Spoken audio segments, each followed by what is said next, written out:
তো সবাই স্ক্রিন দেখতে পাচ্ছ? হ্যাঁ দাদা। তো আমাদের আজকে হচ্ছে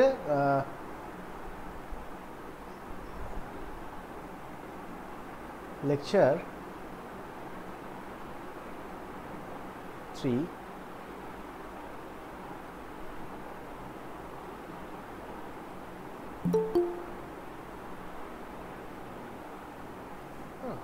group 1 chemistry.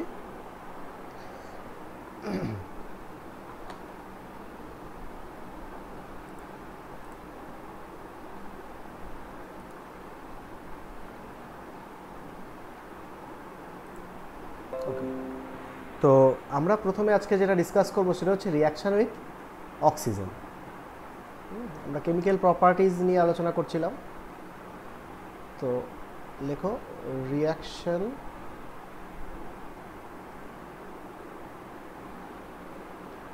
With oxygen.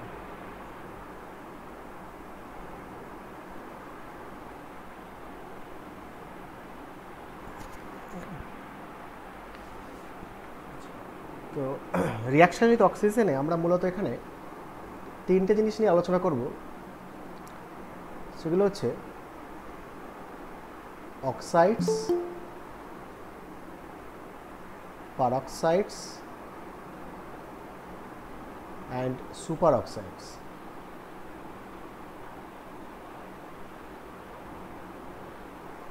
Oxides, peroxides and super oxides.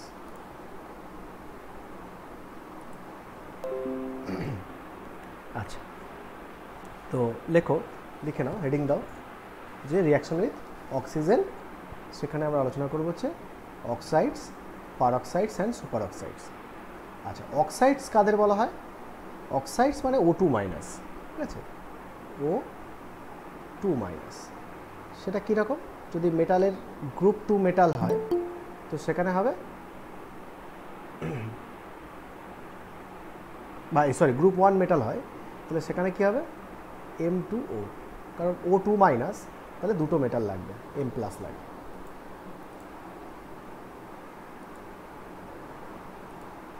ওকে, আচ্ছা। আর পারঅক্সাইড মানে কি? পারঅক্সাইড মানে হচ্ছে O2 2 মাইনাস, মানে এটা এইরকম আর কি, ও এর মাথায় মাইনাস, এর মাথায় মাইনাস, এটা। তাহলে এটা কি হবে? এটা হবে হচ্ছে M2O2। আচ্ছা, এটা কি হবে? এটা হবে সুপার অক্সাইড, সেটাকে বলা হয় O2 মাইনাস। তাহলে পার্থক্যগুলো বোঝো। ও মাথায় 2 minus, that is oxide. O2 মাথায় 2 মাইনাস, সেটা হচ্ছে পারঅক্সাইড। আর O2 মাথায় মাইনাস, সেটা হচ্ছে সুপার অক্সাইড। এটা যদি গ্রুপ 1 মেটাল করে তাহলে সেটাকে বলা হবে MO2।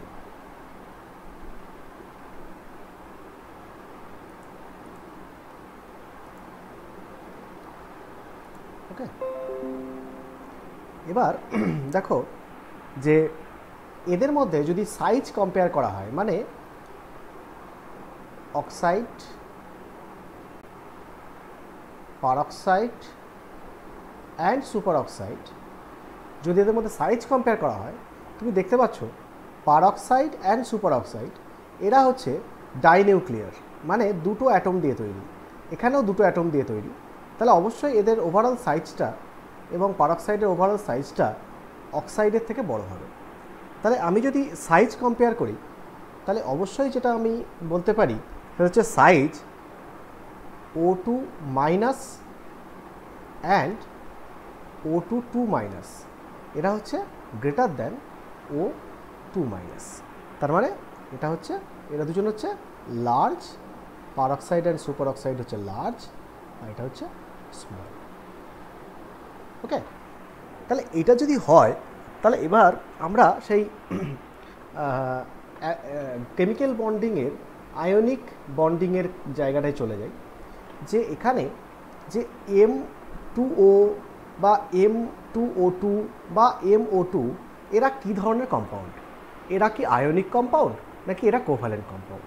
যদি তোমাকে বলা হয়, তাহলে আমরা ফিজিক্যাল প্রপার্টিসে পড়েছি যে অ্যালকালি মেটালগুলো সবসময় কি তৈরি করে, কোন ধরনের বন্ড তৈরি করে বলো দেখি, কি বলেছিলাম সেখানে, আয়নিক না কোভ্যালেন্ট? আয়নিক বন্ড তৈরি করে। কারণ কি? কারণ হচ্ছে অ্যালকালি মেটালগুলো সব হচ্ছে ইলেকট্রোপজিটিভ এবং লার্জ ইন সাইজ, সুতরাং ওর সঙ্গে যারই বন্ড হোক না কেন সেটা সবসময় আয়নিক টাইপ হবে। তাহলে এটা সবসময়, এরা সবসময় আয়নিক হবে। তাহলে এটা আয়নিক, এটা আয়নিক, এটাও আয়নিক। তার মানে এখানে যাই হোক না কেন, যে অক্সাইডগুলো, অক্সাইড, পারঅক্সাইড, সুপার অক্সাইড, সবগুলোই হচ্ছে অ্যালকালি মেটালের যে কম্পাউন্ড তৈরি হবে সেগুলো সবগুলো আয়নিক ইন ক্যারেক্টার হবে। আচ্ছা, এবার আয়নিক যখনই হয়ে যায় তখনই আমরা কি করি? তখনই আমরা যেটা করি সেটা হচ্ছে যে আমরা ওই কম্পাউন্ডের স্টেবিলিটি কিসের বেসিসে ব্যাখ্যা করি বলো দেখি? ব্যাখ্যা করি হচ্ছে ল্যাটিস এনার্জির বেসিসে। তো ল্যাটিস এনার্জির বেসিসে যদি ব্যাখ্যা করি তাহলে কি আসে? যত ল্যাটিস এনার্জি বেশি হবে তত তার বেশি হবে, মানে স্টেবিলিটি বেশি হবে। তবে ল্যাটিস এনার্জি কখন বেশি হবে? কখন ল্যাটিস এনার্জি বেশি হবে? ল্যাটিস এনার্জি বলছে যে ক্যাটায়ন এবং অ্যানায়ন, ক্যাটায়ন এবং অ্যানায়ন এদের সাইজটা যদি কম্পারেবল হয়, এদের সাইজটা যদি সিমিলার হয়, যত সিমিলার হবে দুজনের তত তাদের ল্যাটিস এনার্জিটা হাই হবে। আর যত সাইজের মধ্যে পার্থক্য থাকবে ক্যাটায়ন এবং অ্যানায়নের মধ্যে তত তোমার কী হবে? ল্যাটিসটা উইক হবে বা লুজ প্যাকিং হবে। আর লুজ প্যাকিং হলে ল্যাটিস এনার্জি কম হবে, স্টেবিলিটি কম হবে। তো এখন তুমি আমি বলছি যে এখানে যারা আছে এরা সবাই হচ্ছে তোমার আয়নিক কম্পাউন্ড তৈরি করে। এবার আয়নিক কম্পাউন্ড যে তৈরি করে, তাহলে সবচেয়ে স্টেবল আয়নিক কম্পাউন্ডের ক্ষেত্রে আমরা জানি কি বলছে, সিমিলার ইন সাইজ হতে হবে। তো সিমিলার ইন সাইজ কী করে হবে? সিমিলার ইন সাইজ হবে তখনই যদি ক্যাটায়ন এবং অ্যানায়নের সাইজটা সিমিলার হয়। এবার আমরা যে অ্যালকালি মেটালের যে অর্ডারটা জানি সাইজের, হ্যাঁ, লিথিয়াম, সোডিয়াম, পটাশিয়াম, এইভাবে যে অর্ডারটা আমরা জানি, তো সেখানে আমরা জানি উপর থেকে নিচে যদি যাই আমরা, তাহলে সাইজটা বাড়ে, সাইজটা বাড়ে। তো সাইজ যদি বাড়ে তাহলে সে স্টেবল কম্পাউন্ড তৈরি করবে এদের তিনজনের মধ্যে কার সঙ্গে? যদি বলা হয় যে পটাশিয়াম, তাহলে পটাশিয়াম অক্সাইডের সঙ্গে ভালো বন্ড তৈরি করবে নাকি পারঅক্সাইড, মানে পারঅক্সাইড সুপার অক্সাইডটা একই সঙ্গে, তো পারঅক্সাইড সুপার অক্সাইড এই যে লার্জগুলোর সঙ্গে বেশি ভালো বন্ড তৈরি করবে? তাহলে তুমি কি বলবে? লার্জগুলোর সাথে করবে বেশি। তাহলে আমরা একটু আগেই বললাম যে সিমিলার সাইজ যদি হয় তাহলে কি বলছে না, সিমিলার সাইজ হলে সবসময় স্টেবল হবে বা ল্যাটিস এনার্জি বেশি হবে, কারণ কম্প্যাক্ট ল্যাটিস হবে বা ক্লোজ প্যাকিং হবে। তাহলে যত লার্জ ক্যাটায়ন তার মানে সে সবসময় বন্ড করবে লার্জ অ্যানায়নের সঙ্গে, আর যত স্মল ক্যাটায়ন সে সবসময় বন্ড করবে স্মল অ্যানায়নের সঙ্গে। তাহলে লিথিয়ামকে যদি আমি কনসিডার করি, লিথিয়াম হচ্ছে একটা স্মল অ্যানায়ন, তাহলে সে স্মল ক্যাটায়ন, তাহলে লিথিয়াম সবসময় প্রেফারেবলি বন্ড করবে অক্সাইডের সঙ্গে ইনস্টিড অফ পারঅক্সাইড আর সুপার অক্সাইড। ওই জন্য লিথিয়াম কেবলমাত্র মনোক্সাইড তৈরি করে, আর বাকি নিচের দিকে যারা আছে তারা হচ্ছে পারঅক্সাইড, সুপার অক্সাইড এরা তৈরি করে। কারণ কি? কারণ এলিমেন্টের সাইজ বাড়ছে। তাহলে কারা কি করে? তাহলে আমি যদি বলি লিথিয়াম, তাহলে লিথিয়াম করে হচ্ছে অনলি মনোক্সাইড, হ্যাঁ, অনলি মনোক্সাইডস। আচ্ছা, সোডিয়াম করে হচ্ছে মনোক্সাইডস, এটাও করে, অ্যান্ড পারঅক্সাইডও করে। আর পটাশিয়াম, রুবিডিয়াম, সিজিয়াম এরা মনোক্সাইড তো করে, মনোক্সাইড সবাই করে,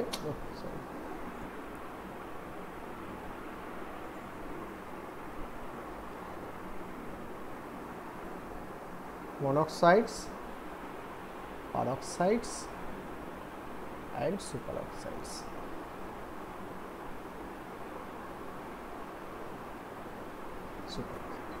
তো বলছে যে এই যে পুরো জিনিসটা যেটা হলো সেটা পুরোটাই কিন্তু ওই ল্যাটিসের প্যাকিংয়ের উপর দাঁড়িয়ে রয়েছে। তো ল্যাটিসের যে প্যাকিং সেটা আমরা কি জানি? সেটা আমরা জানি হচ্ছে লার্জ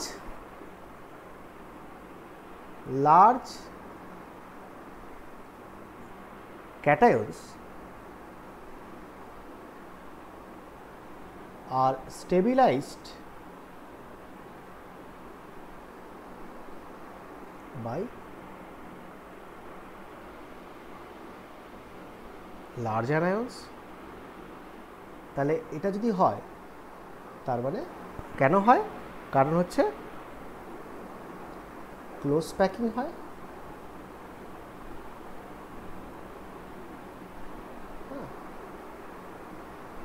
ক্লোজ প্যাকিং হলে কম্প্যাক্ট ল্যাটিস, আর কম্প্যাক্ট ল্যাটিস হলে হাই ল্যাটিস এনার্জি,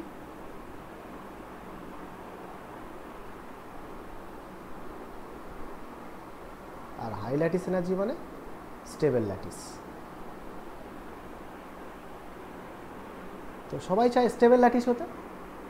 তো স্টেবল ল্যাটিস যখন হবে তাহলে স্টেবল ল্যাটিস হতে গেলে তোমাকে সবসময় লার্জ ক্যাটায়ন যদি হয় তাহলে লার্জ অ্যানায়ন হতে হবে, আর যদি স্মল হয় ক্যাটায়ন তাহলে এটাও স্মল হতে হবে,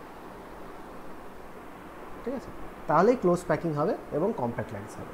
ওই জন্য লিথিয়াম যেহেতু স্মল তাই জন্য ও প্রেফারেবলি সবসময় চুজ করবে হচ্ছে মনোক্সাইডস, আর যদি সোডিয়াম হয় তাহলে এটা মাঝামাঝি মোটামুটি মনোক্সাইড অ্যান্ড পারক্সাইড, আর রুবিডিয়াম সিজিয়াম অ্যান্ড পটাশিয়াম এরা মনোক্সাইড, পারক্সাইড এবং সুপার অক্সাইড তো সবই তৈরি করে, কিন্তু এদের ক্ষেত্রে পারক্সাইড সুপার অক্সাইডটা মোর প্রেফারেবল। আচ্ছা, তাহলে এখান থেকে আমরা বলতে পারি যে so larger cation forms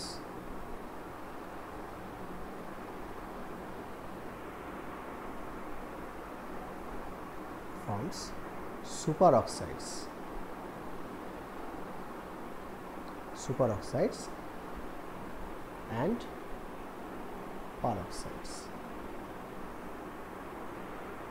more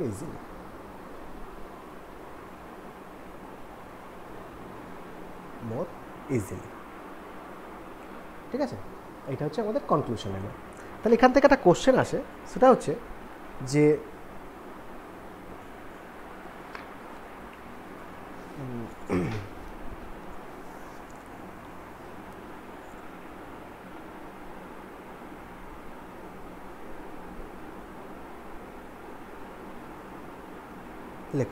লেখো account for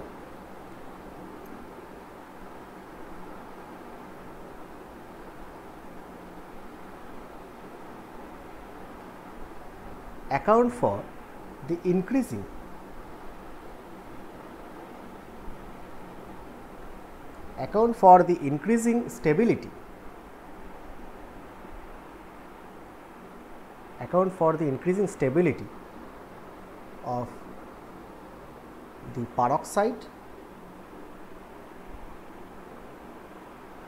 and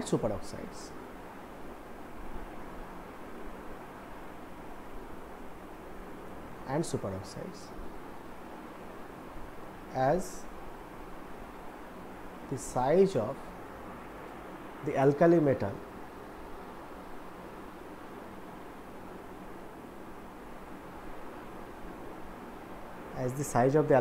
ions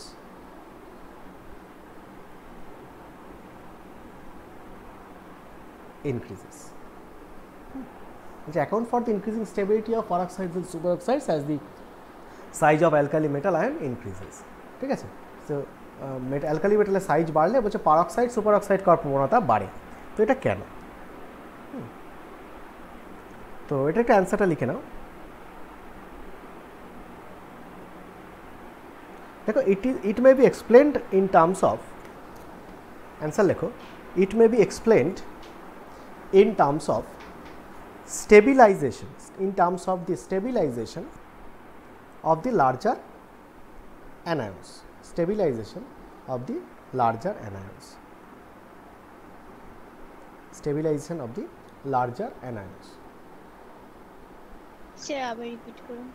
It may be explained in terms of the stabilization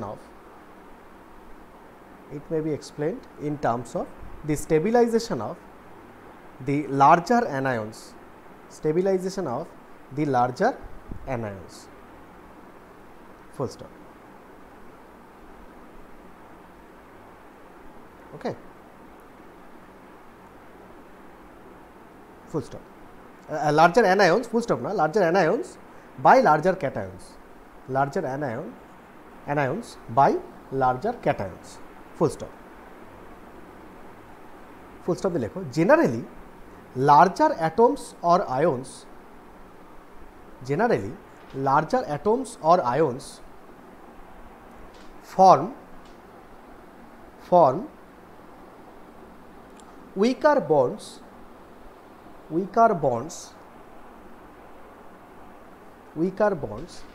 than small ones, full stop. The peroxide and superoxide ions are, the peroxide and superoxide ions are large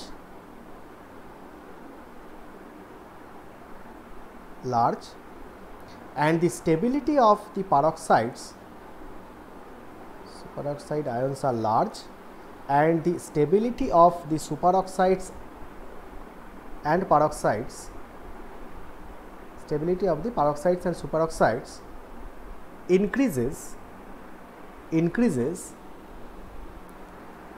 as the metal ions become larger,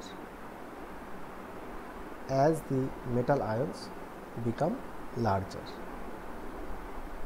as the metal ions become larger, full stop.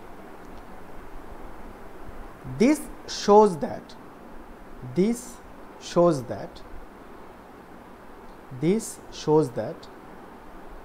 large cations can be stabilized,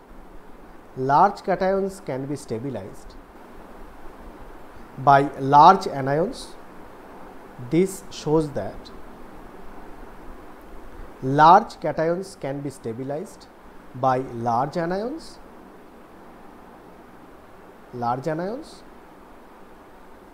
since comma দিয়ে লেখো, since if both ions are similar in size, it shows that what বলবে, this shows that large cations can be stabilized, by large anions,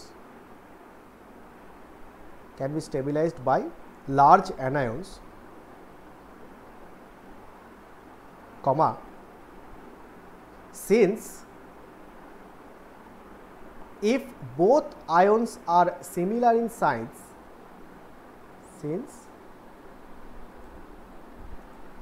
if both ions are similar in size,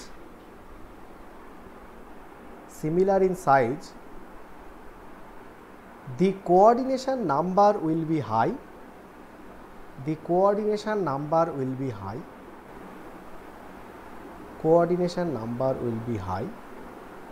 and this gives a high lattice energy,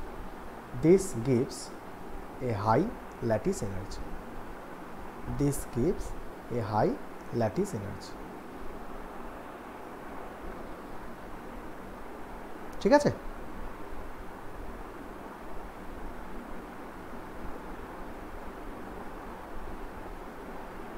This gives a high lattice energy. লিখেছো? হয়েছে সবার? বলছি এখানটাই ফার্স্টে তো লেখা হলো যে larger anion গুলো লার্জার ক্যাটায়নের দ্বারা স্টেবিলাইজ হবে, কিন্তু লাস্টে এসে আবার উল্টোটা লেখা হলো কেন? কই উল্টোটা লেখা হলো বলো তো? বলো কোন জায়গাটায় কি অসুবিধা হচ্ছে? মানে ফার্স্ট লাইনে তো বলা হয়েছিল যে in terms of the stabilization of the larger anions by larger cations, একদমই। আর লাস্টে এসে মানে একদম লাস্ট লাইনটাতে বলা হলো this shows that the larger anion can be stabilized, a cation can be stabilized by larger anion। হ্যাঁ, কিন্তু উল্টোটা হয়ে যাচ্ছে। কোথায় উল্টো হলো? একই তো হলো। Larger cation larger anion stabilised হবে, বা লার্জার অ্যানায়ন লার্জার ক্যাটায়ন দ্বারা স্টেবিলাইজড হবে, একই কথা তো দুটোই, যেভাবেই বলো না কেন। মানে লার্জ ক্যাটায়ন এবং লার্জ অ্যানায়ন হতে হবে, তাহলে একে অপরকে স্টেবিলাইজ করবে। পুরো কম্পাউন্ডটা অ্যাজ এ হোল স্টেবিলাইজড হবে। ওই জায়গাটায় তুমি গন্ডগোল মানে চিন্তা ভাবনার গন্ডগোল করলে হবে না, যে ওই যে প্রথমে বললাম যে লার্জার অ্যানায়ন্সগুলো লার্জার ক্যাটায়নকে স্টেবিলাইজ করবে না লার্জার ক্যাটায়নগুলো লার্জার অ্যানায়নকে স্টেবিলাইজ করবে, এই কথার মধ্যে কোনো মানে নেই। মানেটা হচ্ছে লার্জার ক্যাটায়ন হলে লার্জার অ্যানায়নের সঙ্গে কম্পাউন্ড যদি তৈরি করে তাহলে স্টেবল হবে। কেউ কাউকে স্টেবল করছে না, মানে লার্জার ক্যাটায়নের সঙ্গে লার্জার অ্যানায়ন হলে স্টেবল হবে, কথাটা হচ্ছে এইটা। এবার সেটা তুমি যেভাবেই বলো না কেন, যে larger cations are stabilised by larger cations are larger cations are stabilised by larger anions, দুটো কথার মানেই এক। বুঝতে গেল? উল্টে যায়নি কিন্তু কথাটা। ঠিক আছে।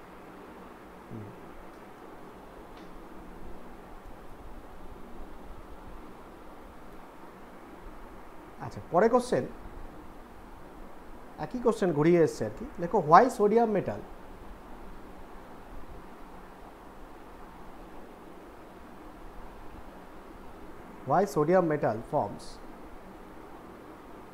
forms peroxides.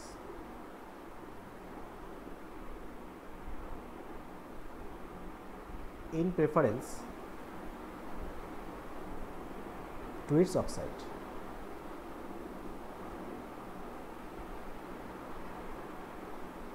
একবার রিপিট করবেন? লিখেই তো দিলাম, দেখতে পাচ্ছ না স্ক্রিন?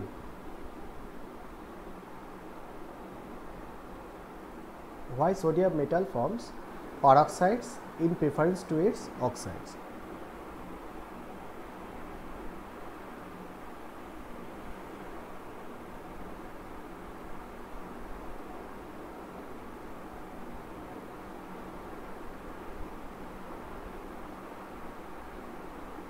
আচ্ছা, লিখেছো? হ্যাঁ স্যার। আচ্ছা, এটার অ্যান্সার তাহলে পারবে তো? হ্যাঁ দাদা। আচ্ছা, তাহলে সোডিয়াম বলেছে, তাহলে সোডিয়ামের সাইজ একটু বেড়ে গেল লিথিয়ামের থেকে সোডিয়াম বেড়ে গেল। আচ্ছা, তাহলে চার্জ ডেনসিটি কি হবে? কমে যাবে। চার্জ ডেনসিটি মানে হচ্ছে চার্জ বাই রেডিয়াস, তাই না?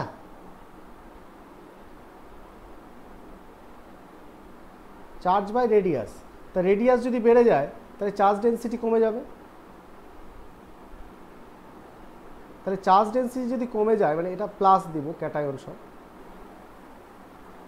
চার্জ ডেনসিটি যদি কমে যায় তাহলে চার্জ ডেনসিটি মানে চার্জের ঘনত্ব যদি কমে যায়, তাহলে সে একটা চার্জ ঘনত্বওয়ালা বা চার্জ ডেনসিটিওয়ালা মেটাল সোডিয়াম, সে অক্সাইডের মতো হাইলি চার্জড এলিমেন্টকে স্টেবিলাইজ করবে কি করে, তাই না? লো চার্জ ডেনসিটি এটা, আর এর তো চার্জ ডেনসিটি হাই, কারণ 2- চার্জ দেখতে পাচ্ছ এবং তার সাইজটাও ছোট। তো হাই চার্জ ডেনসিটিওয়ালা একটা অক্সাইডকে কিভাবে তুমি একটা লো চার্জ ডেনসিটিওয়ালা সোডিয়াম দিয়ে স্টেবিলাইজ করবে? তো তার চেয়ে বরং যদি O2 2- বা O2- যদি করে, তাহলে তার চার্জ ডেনসিটি কম। হ্যাঁ, কারণ তারা দেখতেই পাচ্ছ যে তাদের মাথায় দুটো এলিমেন্টের মাথায় দুটো চার্জ আছে, এটা দুটো এলিমেন্টের মাথায় একটা চার্জ আছে, এদের চার্জ ডেনসিটি কম। তো সোডিয়াম কম চার্জ ডেনসিটি, ও কম চার্জ ডেনসিটি, তাহলে এদের মধ্যে স্টেবিলিটি বা প্যাকিংটা সুন্দর হবে, এইভাবেও তুমি বলতে পারো আর কি। বা ডাইরেক্ট এত ঝামেলার মধ্যে না গিয়ে তুমি সাইজ দিয়ে যেভাবে আমরা আগেরটার অ্যান্সার করলাম সেভাবেও বলতে পারো। তো এটাকে আমি লিখিয়ে দিচ্ছি, লিখে নাও। লেখো দি পজিটিভ চার্জ ডেনসিটি, the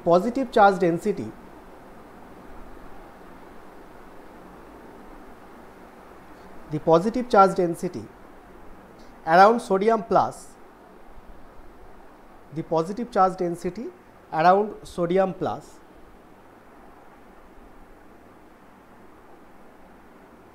ব্র্যাকেটের মধ্যে লেখো relative to small lithium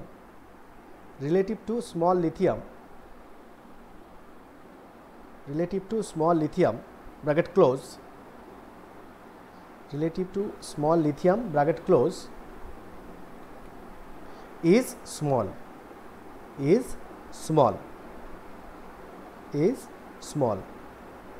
and so it is unable to provide, and so it is unable to provide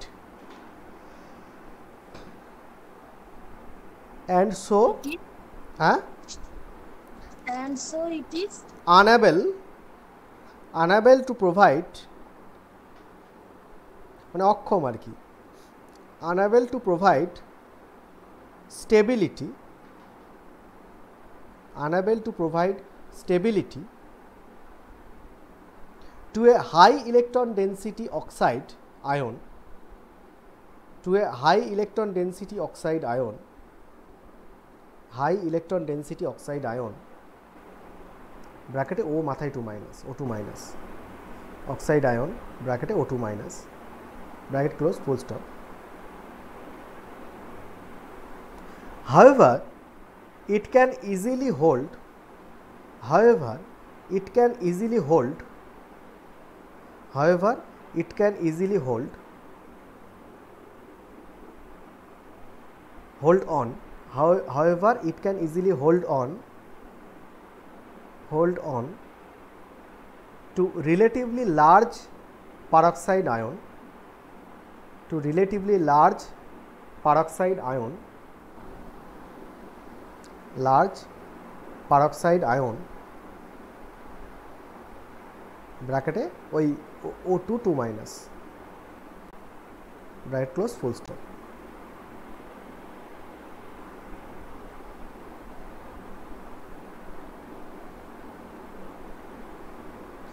The positive charge density, full stop দিয়ে লেখো, the positive charge density, the positive charge density of sodium plus, the positive charge density of sodium plus is strong enough,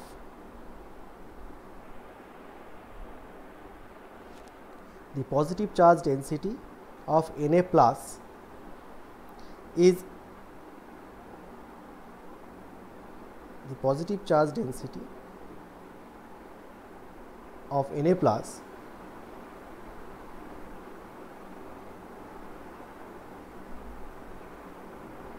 is strong enough to prevent, is strong enough to prevent, is strong enough to prevent further oxidation of peroxide, further oxidation of peroxide to superoxide ion, to superoxide ion. Sir আরেকবার repeat করুন further থেকে। Further oxidation of peroxide to superoxide ion, oxidation of peroxide to superoxide ion.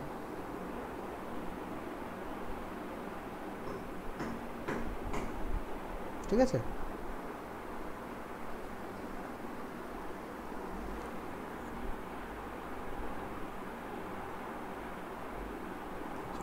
এটা 2013-তে কোশ্চেনটা এসেছিল CU A.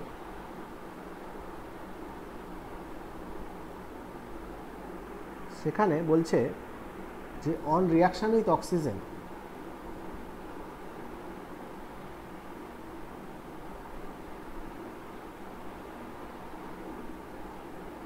on reaction with oxygen, Li forms Li2O, but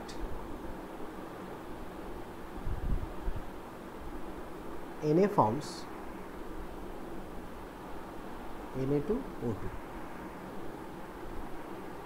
Explain why. এই কোশ্চেনটা এসছে previous ইয়ারে। তো বলো দেখি এটা কি আলাদা কিছু কোশ্চেন? একই কোশ্চেন, ওই পারক্সাইড আর অক্সাইড। তাহলে এটা পারা যাবে তো যে লিথিয়াম কেন অক্সাইড তৈরি করছে আর সোডিয়াম কেন পারক্সাইড তৈরি করছে? ক্লিয়ার? তাহলে সাইজ দিয়ে ব্যাখ্যা করে দেবে। হ্যাঁ,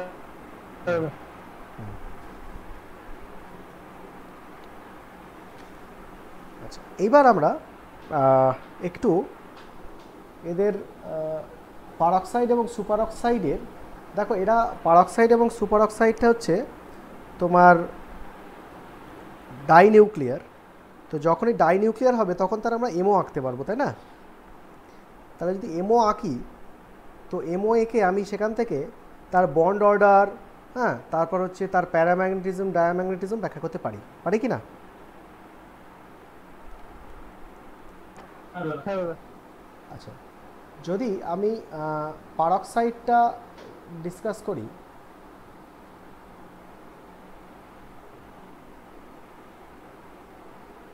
পারক্সাইড, তাহলে পারক্সাইড মানে হচ্ছে ও ও এর মাথায় একটা মাইনাস, এর মাথায় একটা মাইনাস, মানে O2 2 মাইনাস। আচ্ছা, তো এই O2 2 মাইনাসে টোটাল নাম্বার অফ ইলেকট্রনস কটা আছে?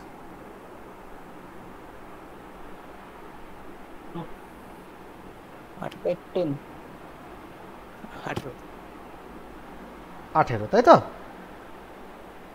অক্সিজেন 8, তাহলে 8 8 16 আর দুটো মাইনাস 18। তাহলে এবার যদি এমও ইলেকট্রনিক কনফিগারেশন বলি যে এর এমও ইলেকট্রনিক কনফিগারেশনটা কি হবে, তাহলে তুমি কি বলবে? এটা কি কোন কোন ধরনের মলিকিউল? হোমোনিউক্লিয়ার ডায়াটমিক। হোমোনিউক্লিয়ার ডায়াটমিক। ডায়াটমিক। তাহলে হোমোনিউক্লিয়ার ডায়াটমিক মলিকিউলের যে কনফিগারেশন সেটা আমাদের লিখতে হবে। সেটা কি ছিল, কি বলে লিখবো বলো? Sigma star, sigma 2, sigma star S2,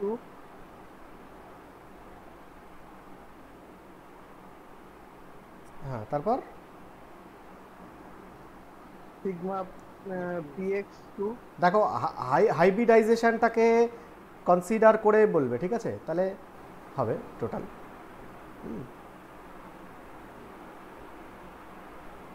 হ্যাঁ, সিগমা PX2।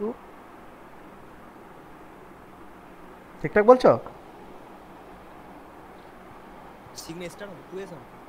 হ্যাঁ, তাহলে সিগমা 2s-টা তো বাকি রয়েছে মনে হয়। তারপর হ্যাঁ, হ্যাঁ 2s।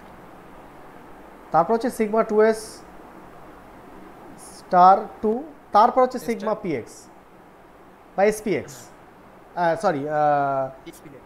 হ্যাঁ, PX সিগমা, পিরিয়ড। কি বলছো? Sigma PY PZ।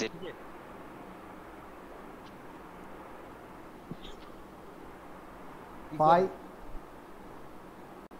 PY PY equals to PZ। PZ, তারপর হচ্ছে পাই স্টার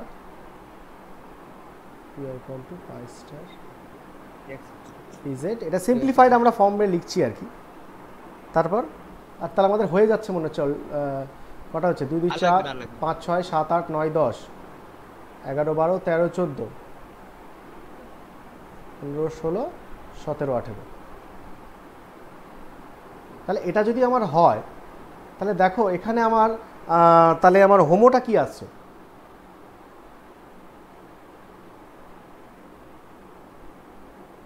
পাই স্টার। পাই স্টার PY। আর লুমো যদি করি তাহলে এরপরে আসছে আমার সিগমা PZ স্টার, ঠিক আছে? তাহলে হচ্ছে এটা সিগমা PZ, সিগমা PX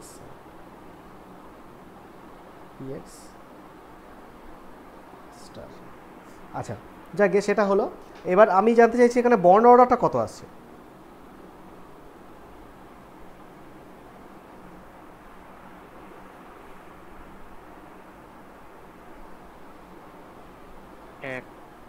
কত মাইনাস কত? 1 হবে।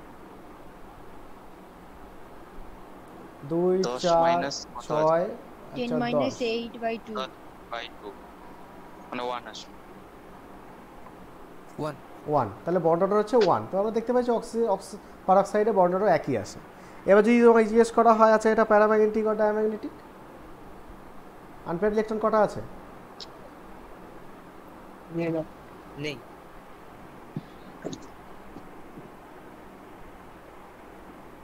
So it is diamagnetic. এটা আমরা কোশ্চেন মানে বেশ কিছু জায়গায় ফেস করবে, দেখবে যে এরকম এটা জিজ্ঞেস করে যে পারক্সাইড ডায়াম্যাগনেটিক না প্যারাম্যাগনেটিক। তো সেক্ষেত্রে তোমাকে এইভাবে ব্যাপারটাকে দেখতে হবে। আচ্ছা, নেক্সট আমরা করবো হচ্ছে কি সুপার অক্সাইডস। তাহলে সুপার অক্সাইডের ক্ষেত্রে আমরা দেখি সেটা কি প্যারাম্যাগনেটিক আসে না ডায়াম্যাগনেটিক আসে।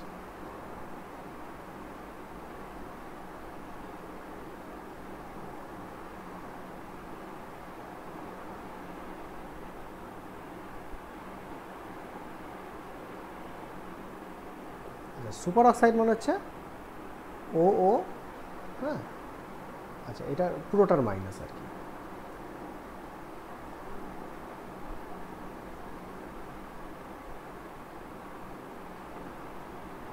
এটা পুরোটার মাইনাস, ঠিক আছে। তো এটার ক্ষেত্রে কি হবে যদি আমরা O2 2 মাইনাসের টোটাল ইলেকট্রন কাউন্ট করি,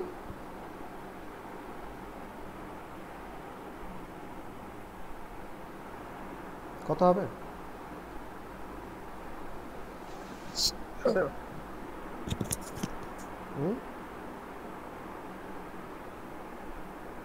কটা? 17 হবে। 17। হ্যাঁ তাহলে তাহলে তাহলে O2 2 মাইনাসের এমও কনফিগারেশন কি হবে?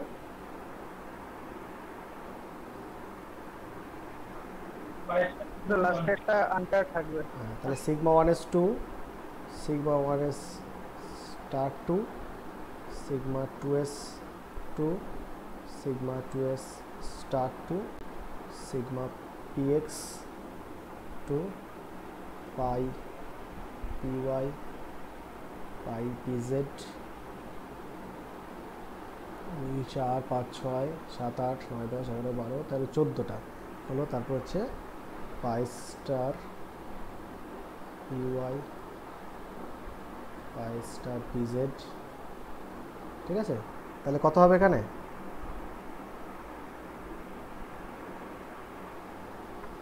2 4 5 6 7 8 9 10 11 12 13 14 15 16 17, তাই তো?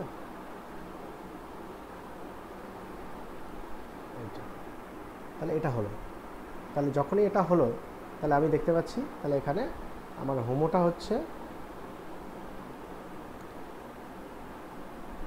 পাই স্টার আর লুমো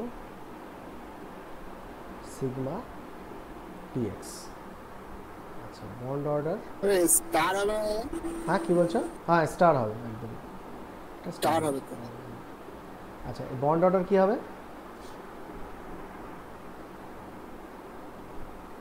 1.5।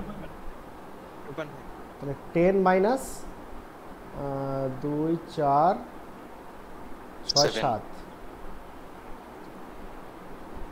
হচ্ছে 1.5, তাই তো?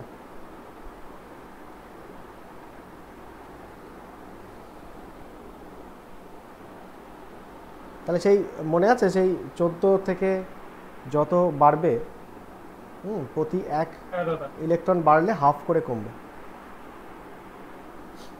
তাহলে এটা হচ্ছে বন্ড অর্ডার 1.5। তাহলে এবার এটা যদি বলি যে unpaired electron, number of unpaired electron কটা আছে? তাহলে তাহলে magnetic properties paramagnetic. It is paramagnetic, ঠিক আছে। তো এটা দেখবে এরকমভাবে কোশ্চেন আসে আর কি। তো এটা আমাদের পরিচিতি হয়ে গেল আর কি, যে অক্সাইড আর পারঅক্সাইড, এই oxide peroxide and superoxide তাদের magnetic properties, bond order etcetera. আচ্ছা বেশ, এরপর একটা কোশ্চেন লিখে নাও, এটা বেশ ইম্পর্টেন্ট কোশ্চেন। তোমরা ল্যাবরেটরিতে দেখে থাকবে যে সোডিয়ামকে তোমরা যে টেস্ট করেছো না, সোডিয়ামকে নিয়ে কাজ করো, হ্যাঁ এই সোডিয়ামটাকে নিয়ে কাজ করো, সোডিয়ামটা ল্যাবরেটরিতে কিভাবে রাখা থাকে?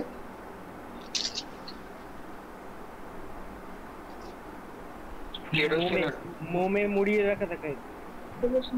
হ্যাঁ কেরোসিনের না, কেরোসিনের মধ্যে ডুবিয়ে রাখা, ডুবিয়ে রাখা হয়। কেরোসিনের মধ্যে ডুবিয়ে রাখা হয় না? হ্যাঁ হ্যাঁ কেরোসিনের মধ্যে ডুবিয়ে রাখা হয় বলছে। তো কেরোসিনের মধ্যে ডুবিয়ে রাখা হয় কেন, মানে কেন আমি এমনি নর্মালি রাখতে পারি না কেন?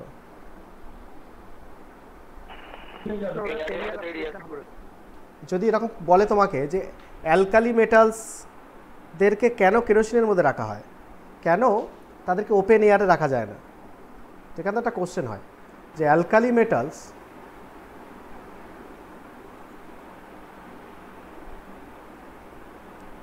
are normally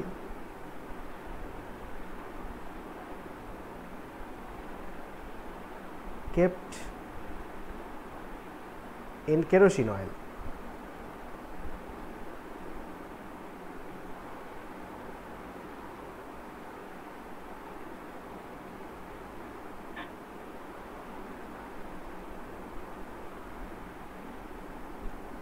Alkali metals are normally kept in kerosene oil.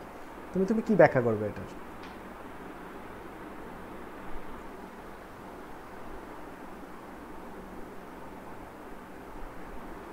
তো ওটার এরিয়াল অক্সিডেশন হয়, এরিয়াল মানে ওটাকে মানে অক্সিজেনের থেকে আলাদা করে রাখার জন্য ওটা বেশ, এরিয়াল অক্সিডেশন, ভালো কথা। এরিয়াল অক্সিডেশন হয়, একদমই ঠিক আছে। কিন্তু এরিয়াল অক্সিডেশন হওয়ার পরে আর কি হয়? মানে আলটিমেটলি কী তৈরি হবে? ধরো সোডিয়ামকে আমি কেটে আমি একটা ওপেন অ্যাটমসফিয়ারে টেবিলের উপর রেখে দিলাম, কোনো কিছু মেশালাম না বা কিছুর মধ্যে ডুবিয়ে রাখলাম না, তাহলে আলটিমেটলি সোডিয়াম পারঅক্সাইড হবে কি? N2O হয়, সোডিয়াম পারঅক্সাইড যেটা সোডিয়াম অক্সাইড হবে, সোডিয়াম অক্সাইড। সোডিয়াম অক্সাইডই হয়ে যাবে, মানে ওইটাকেই থেমে যাবে নাকি আরও কিছু হবে? মানে ধরো সোডিয়ামের টুকরোকে তুমি টেবিলের উপর রাখলে, তাহলে তুমি কি পাবে আলটিমেটলি? মানে ওর অবস্থাটা কি হবে অ্যাট দ্য এন্ড? এটা ক্লাস মানে 12 বা এইচএসে তো এগুলো ছিলই আর কি।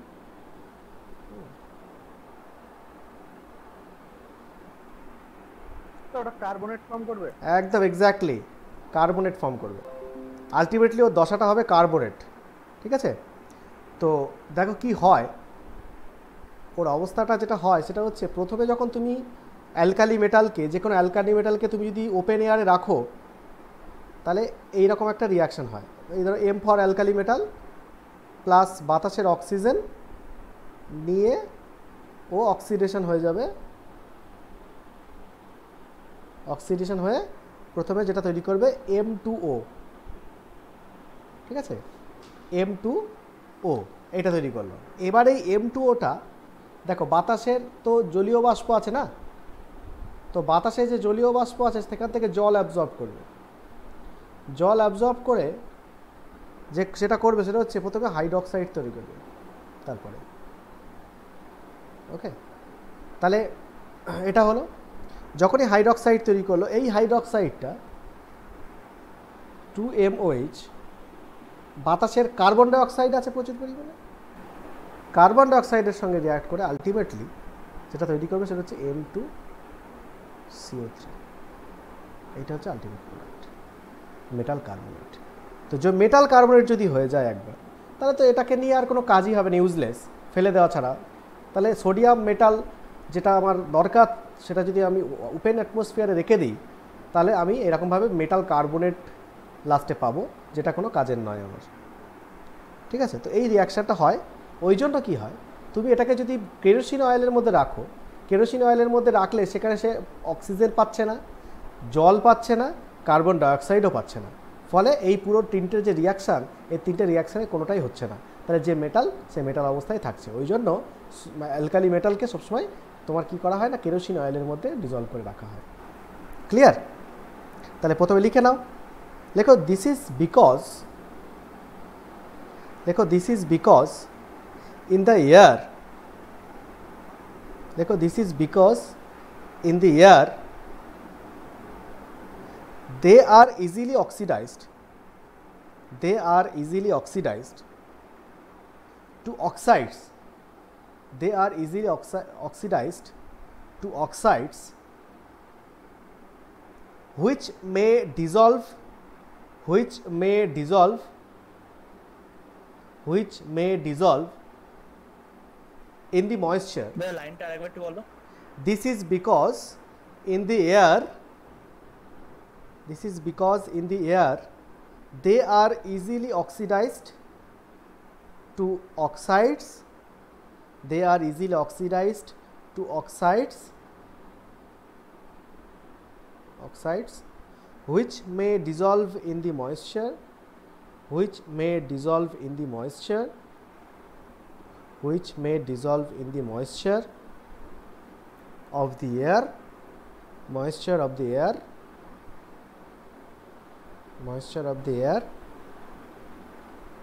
to form hydroxides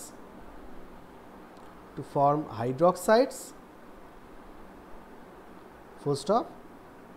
These hydroxides combine with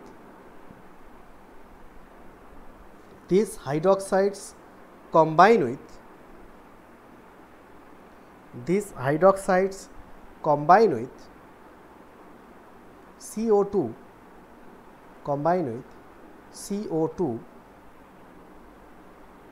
present in the atmosphere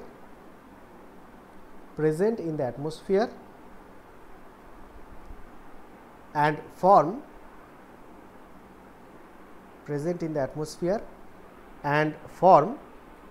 M2CO3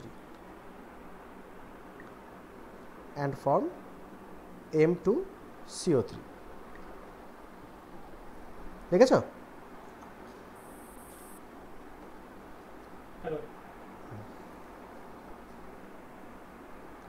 তাহলে না বলছি কার্বনেট থেকে আর মানে ব্যাকে আর মেটালটা আবার যাওয়া যায় না? না, যাওয়া যাবে না। তো মেটাল তো অক্সিডাইজড হয়ে গিয়েছে, এবার মেটালকে রিডিউস করা খুব টাফ, কারণ অ্যালকালি মেটাল না, অ্যালকালি এখানে মেটাল তো অক্সিডাইজড ফর্মে রয়েছে না।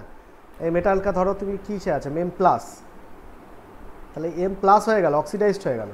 এইবার তুমি এই মেটালকে আবার যদি এখানে আনতে চাও, তাহলে তোমার মেটাল প্লাস থেকে আবার মেটালে আনতে হবে। ইট ইজ ভেরি টাফ, কারণ ও ইলেকট্রন নিতে চাইবে না। আর কারণ কি, এ হচ্ছে ইলেকট্রোপজিটিভ, ইলেকট্রন ছাড়তে চায়, ইলেকট্রন নিতে চায় না, কারণ এ হচ্ছে রিডিউসিং এজেন্ট। এটা সবসময় নিজে অক্সিডাইজ হয়, নিজে রিডিউস হতে চায় না। তাহলে ওকে রিডিউস করতে গেলে ওর থেকেও বেশি অক্সিডাইজ, ওর থেকেও ভালো রিডিউসিং এজেন্ট দরকার। তো ওর থেকেও ভালো রিডিউসিং এজেন্ট কে আর আছে? ওদেরই তো ভ্যালু কত, ওদেরই ভালো হচ্ছে ধরো লিথিয়াম -3.04, হ্যাঁ, তারপর 2.9, এরকম তো, মানে 2 আর 3-এর ঘরে মাইনাস। তো এদের থেকেও রিডিউসিং, মানে -3.4-এর থেকেও মানে আরও মাইনাস, এরকম ওয়ালা কোনো সাবস্টেন্স নর্মালি নেই। বুঝতে পেরেছ?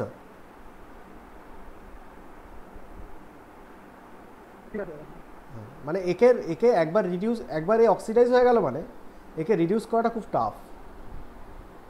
ওই জন্য এখান থেকে কার্বনেট থেকে আবার মেটালে ফিরিয়ে আনা মানে নর্মালি সেটা মানে পাগলের কাজ হবে আর কি। তোমাকে নর্মাল তুমি মেটাল ছিল, সেখানে তুমি কার্বনেটে পরিণত করে দিলে, সেখান থেকে আবার তুমি মেটালে ফিরিয়ে আনতে চাইছো, এটা করার দরকারটা কি আর কি? তো তার চেয়ে বরং কেরোসিনে ডুবিয়ে রাখো। তো ব্যাপারটা হচ্ছে নেক্সট আমাদের এই যে লাস্ট টপিক কেমিক্যাল প্রপার্টিজের, সেটা হচ্ছে যে কমপ্লেক্সেস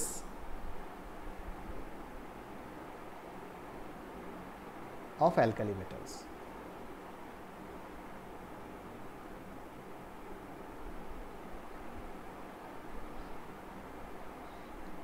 হ্যাঁ, কমপ্লেক্সেস অফ অ্যালকালি মেটালস। আচ্ছা, তোমাকে যদি জিজ্ঞেস করা হয় যে অ্যালকালি মেটালরা কী ধরনের মানে কমপ্লেক্স করতে চায় আর চায় না, যদি তোমাকে জিজ্ঞেস করা হয় যে অ্যালকালি মেটালরা কমপ্লেক্স করতে চায় নাকি চায় না, তাহলে তুমি কি উত্তর দেবে এক কথায়? না, চায় না বলছো কেন? কোভ্যালেন্সি কমপ্লেক্স, লিগ্যান্ড গুলোর সাথে কেন কমপ্লেক্স না করার কি আছে? মানে কেন LiH2O4, হ্যাঁ, জলের সঙ্গে কমপ্লেক্স করা, এগুলো করে না, মানে কেন করে না আমি জিজ্ঞেস করতে চাইছি, কেন করে না? হতেই পারে তুমি ঠিক বলছো, কিন্তু লজিকটা দিতে হবে যে কেন করে না। কমপ্লেক্স করার শর্ত কি, এটা প্রথমে জানতে হবে।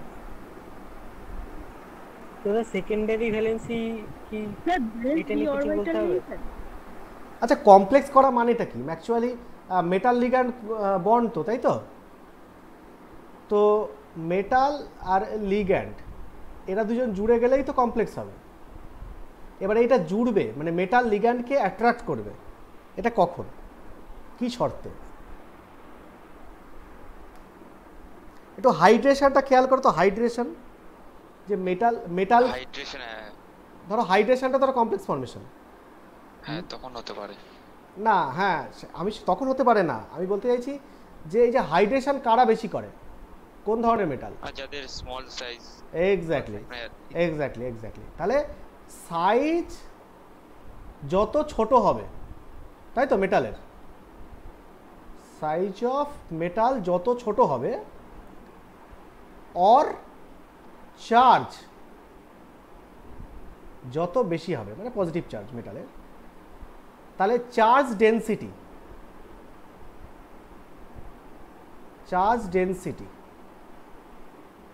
সেটা কি ইকুয়াল টু কি? চার্জ বাই সাইজ বা রেডিয়াস। হ্যাঁ, তাহলে এটা কি হবে? বাড়বে। তো চার্জ ডেনসিটি যত বাড়ে, মানে মেটালের চার্জ যত বাড়বে আর সাইজ যত কম হবে, চার্জ ডেনসিটি বাড়বে, তাহলে এফেক্টিভ নিউক্লিয়ার চার্জ কি হবে মেটালের? বেড়ে যাবে। তাহলে এফেক্টিভ নিউক্লিয়ার চার্জ যদি মেটালের বেড়ে যায়, তাহলে কোনো একটা মেটাল যদি থাকে তার চার্জ বেশি, সাইজটা ছোট, তাহলে এফেক্টিভ নিউক্লিয়ার চার্জ বেড়ে যাচ্ছে, তার মানে এখানে চারিদিক থেকে যারা থাকবে তাদেরকে, নেগেটিভ লিগ্যান্ডগুলো যারা থাকবে তাদেরকে নিজের দিকে টানবে না বেশি জোরে? হ্যাঁ তাহলে এখানে এলগুলোকে বেশি জোরে টানবে তো নিজের দিকে মেটাল। তাহলে জেড এফেক্টিভ যদি বাড়ে তাহলে লিগ্যান্ডকে বেশি জোরে নিজের দিকে টানবে, তাই তো? তাহলে মেটাল লিগ্যান্ড অ্যাট্রাকশন সেটা কি হবে? ইনক্রিজ করবে। আর মেটাল লিগ্যান্ড অ্যাট্রাকশন যদি ইনক্রিজ করে, তাহলে এরাই তো এই যে মেটাল লিগ্যান্ড ইন্টারঅ্যাক্ট করেই তো কমপ্লেক্স তৈরি করে, তো কমপ্লেক্স ফর্মেশন টেন্ডেন্সি কি হবে?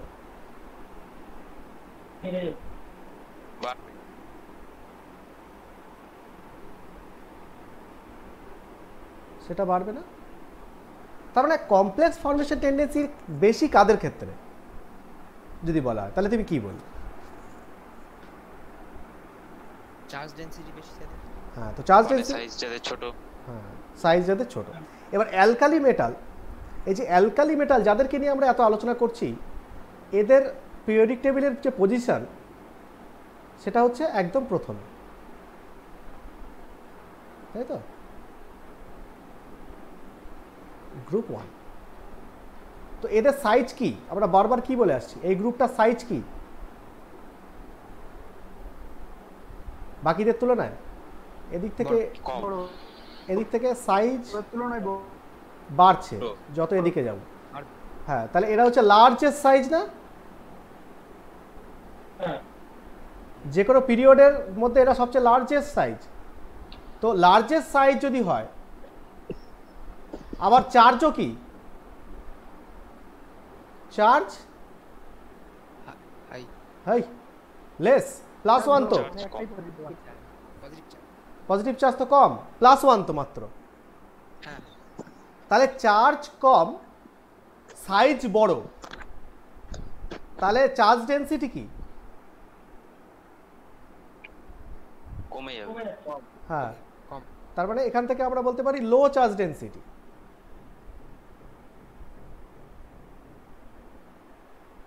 তাই লো চার্জ ডেনসিটি হলে কি হবে আলটিমেটলি? ডেরিভেটিভ কম, অ্যাট্রাকশনটা কমে যাবে, তাহলে কমপ্লেক্স ফর্মেশন টেন্ডেন্সি কি হবে? কমে যাবে।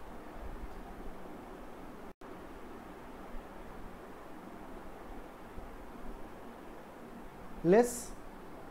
তার মানে অ্যালকালি মেটালটা কমপ্লেক্স ফর্মেশন করতে চায় না যদি জিজ্ঞেস করা, তাহলে কি উত্তর হবে? চায় না। তাহলে ইন রিয়ালিটি যেটা হয় সেটা হচ্ছে কমপ্লেক্স ফর্মেশন টেন্ডেন্সি অ্যালকালি মেটালের সবচেয়ে কম। কেন? তার কারণ হচ্ছে এই যেগুলো আমরা বললাম। বোঝা গেল?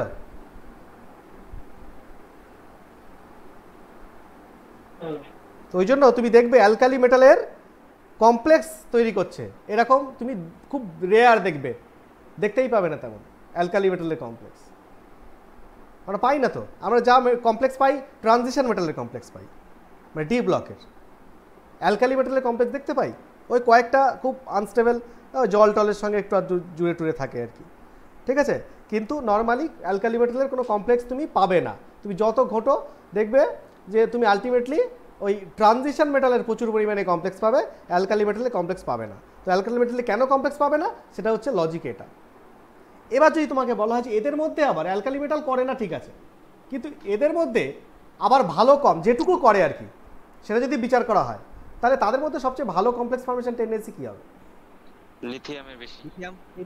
লিথিয়ামের বেশি। হ্যাঁ, তো লিথিয়াম থেকে আমি যদি ওই সিজিয়াম, রুবিডিয়াম এগুলো যাই আর কি, তাহলে আলটিমেটলি তাহলে এখান থেকে সাইজ বাড়ছে, চার্জ তো একই আছে, তাহলে সাইজ বাড়ছে, তাহলে কমপ্লেক্স ফর্মেশন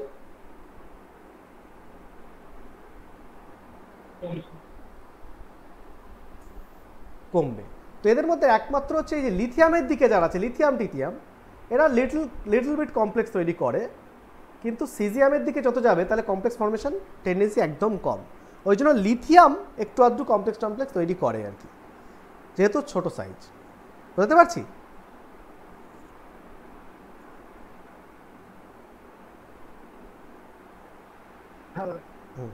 তাহলে আমরা পটাশিয়ামও তো করে। হ্যাঁ, অর্গানিকে ওই যে ছিল না যে ক্রাউন ইথারে যেগুলো, ক্রাউন ইথিয়ার জিনিসটা আলাদা, ক্রাউন ইথিয়ার জিনিসটা আলাদা।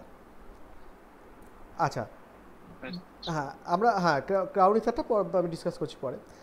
ব্যাপারটা হচ্ছে যে তাহলে লিথিয়াম ছোট এলিমেন্ট, এরা কিছুটা কমপ্লেক্স তৈরি করে, সোডিয়াম পটাশিয়ামের দিকে যত যাবে তত হচ্ছে তুমি কমপ্লেক্স ফর্মেশন টেন্ডেন্সিটা কমে যাবে।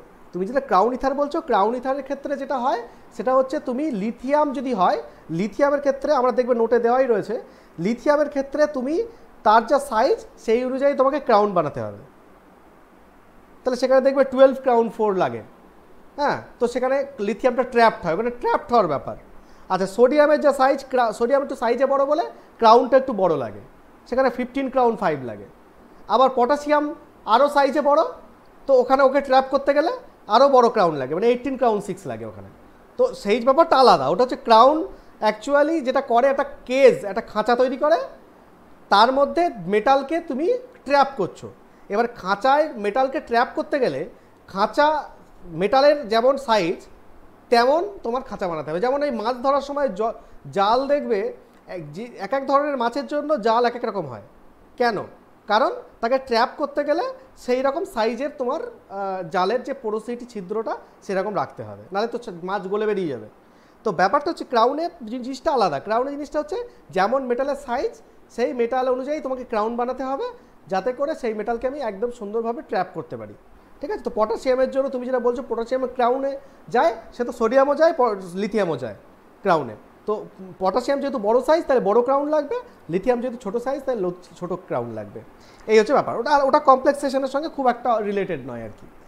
আচ্ছা, ব্যাপারটা হচ্ছে এমনি জেনারেল যে কমপ্লেক্সেশন যে টেন্ডেন্সিটা আলোচনা করলাম, সেটা হচ্ছে এই যে প্রথম কথা হচ্ছে যে অ্যালকালি মেটালরা কমপ্লেক্সেশন করতে চায় না, আর তার মধ্যে যেটুকু করতে চায় সেটা হচ্ছে উপরের দিকের এলিমেন্টগুলো একটু ভালো মোটামুটি করে, লিথিয়াম টিথিয়ামগুলো, লিথিয়াম সোডিয়াম, কিন্তু নিচের দিকের এলিমেন্ট যত যাবে তত complex formation tendency is very much negligible.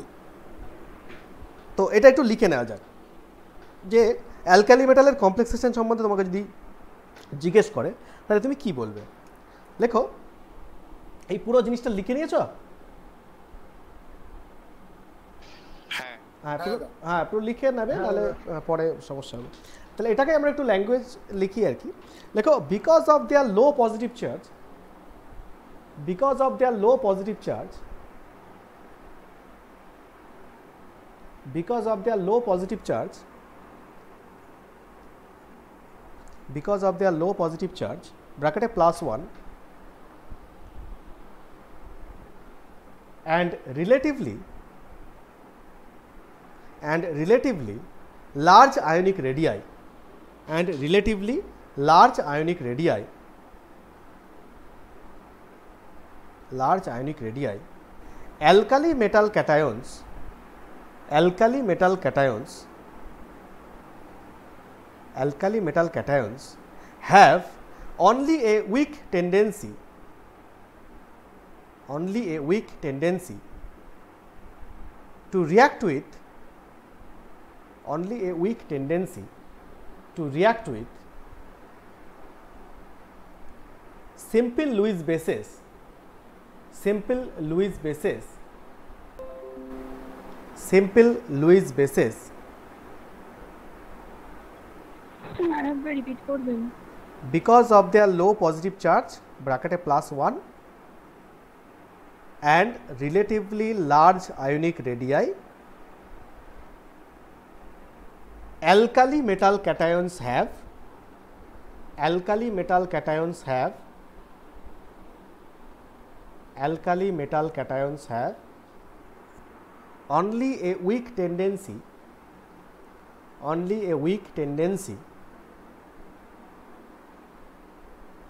to react with only a weak tendency to react with simple Lewis bases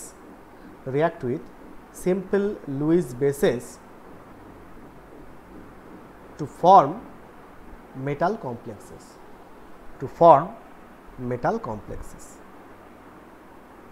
full stop. Complex formation is most significant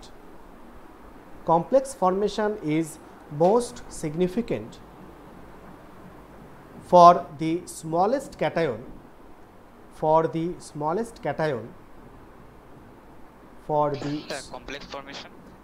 complex formation is most significant for the smallest cation lithium plus and decreases with increasing radius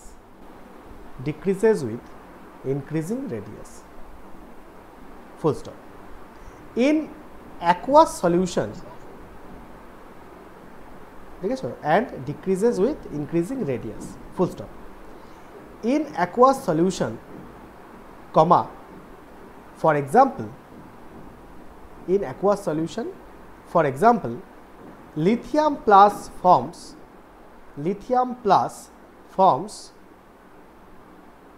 the tetrahedral LiH2O whole 4 plus complex LiH2O whole 4 plus complex forms just কি বলছো example lithium plus forms the আরেকবার বলুন tetrahedral forms the tetrahedral LiH2O whole 4 plus এই যেহেতু Li ছোট তাহলে coordination নাম্বারও কম হবে তাই জন্য 4 LiH2O whole 4 plus LiH2O whole 4 plus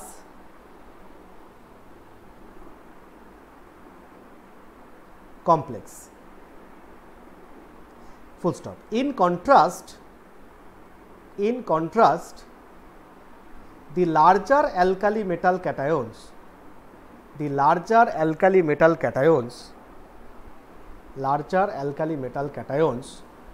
form octahedral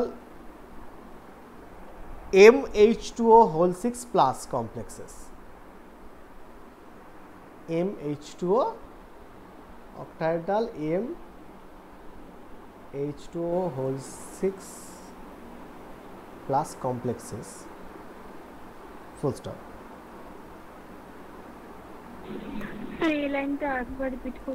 In contrast, the larger alkali metal cations form octahedral MH2O whole 6 plus complexes. MH2O whole 6 plus complexes full stop. Complex formation is primarily due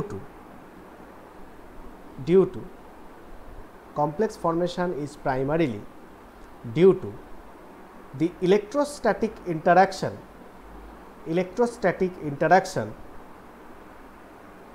of the metal cation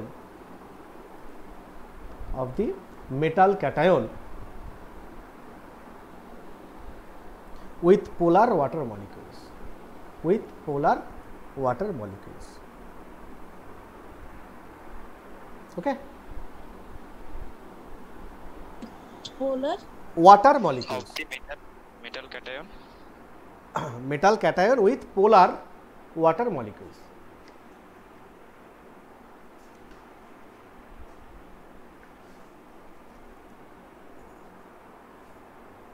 লিখেছো? হ্যাঁ। ওকে, তাহলে এই হলো আমাদের মোটামুটি group 1, হ্যাঁ, group 1 বা alkali metal, সেটা আমরা ডিসকাস করলাম থিওরিটিক্যালি এবং কোশ্চেন অ্যান্সার। এবার তোমাদের কাজ হচ্ছে, যেটা পড়ার নিয়ম সেটা হচ্ছে, আমি বলেই দিয়েছিলাম প্রথমে যে গ্রুপ কেমিস্ট্রি হচ্ছে একটা বিরাট সমুদ্র। এখানে তুমি যদি বিশাল কিছু বই পড়ে শিখতে যাও তাহলে ঠকে যাবে, কারণ তুমি এই কয়েক মাসে তুমি বিশাল কিছু শিখতে পারবে না কোনোভাবেই। তো সেখান থেকে আলটিমেটলি আমরা যে নির্যাসটুকু সেইটুকু আমরা জানছি, হ্যাঁ। তো সেইটা হচ্ছে কীরকমভাবে পড়তে হবে, আমি যে স্টাডি মেটেরিয়ালগুলো দিচ্ছি সেই স্টাডি মেটেরিয়ালগুলো পড়তে হবে, এবং তার যে কোশ্চেন অ্যান্সারগুলো বিশেষ করে এই কোশ্চেন অ্যান্সারগুলো ডিসকাস করছি সেগুলো পড়তে হবে। আর যেগুলো ডিসকাস করছি না, এমন কিছু কিছু আছে অনেকের মধ্যে কোশ্চেন আছে যেগুলো ডিসকাস করছি না কারণ তার কোনো প্রয়োজন নেই, তোমরা যদি পড়ো সেটাই তোমরা বুঝতে পারবে। যেগুলো বুঝতে পারবে না সেইগুলো নিয়ে একটু ডিসকাস করছিলাম। তো যেগুলো এক্সট্রা যেগুলো ডিসকাস করিনি সেগুলো একটু নিজেরা পড়ে নেবে, দেখবে প্রচুর কোশ্চেন দেওয়া হয়েছে, নিজেদের একটু শুধুমাত্র সময় দিয়ে পড়তে হবে, ব্যাস। এর বাইরে কোনো কোশ্চেন আসে না, হ্যাঁ, এর মধ্যেই কোশ্চেন পায় সবাই। বিশাল কিছু তুমি যদি পড়তে যাও তাহলে খুব টেনশনে পড়ে যাবে। যা দিচ্ছি এইটুকু যদি ঠিকঠাক করে পড়ো তাহলে দেখবে প্রচুর শিখে গিয়েছো, তাতেই তুমি দেখবে প্রত্যেকটা কোশ্চেন অ্যান্সার করতে পারছো। প্রতি বছরের রেকর্ড তাই বলে, ঠিক আছে? তো আমরা গ্রুপ 1টাকে শেষ করলাম এখানে। এরপর আমাদের গ্রুপ 2 মানে অ্যালকালাইন আর্থ মেটালটা শুরু হবে। তো আমরা একটু শুরু করব।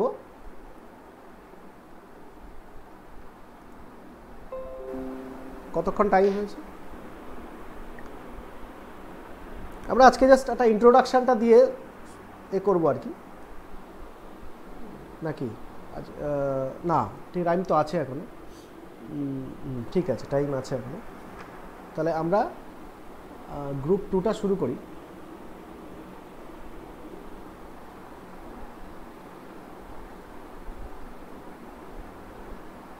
তোমরা নতুন পেজে লিখবে, দরকার হলে একটা পাতা ছেড়ে দাও, কারণ পরে যদি কিছু অ্যাড করতে হয় করে নিও।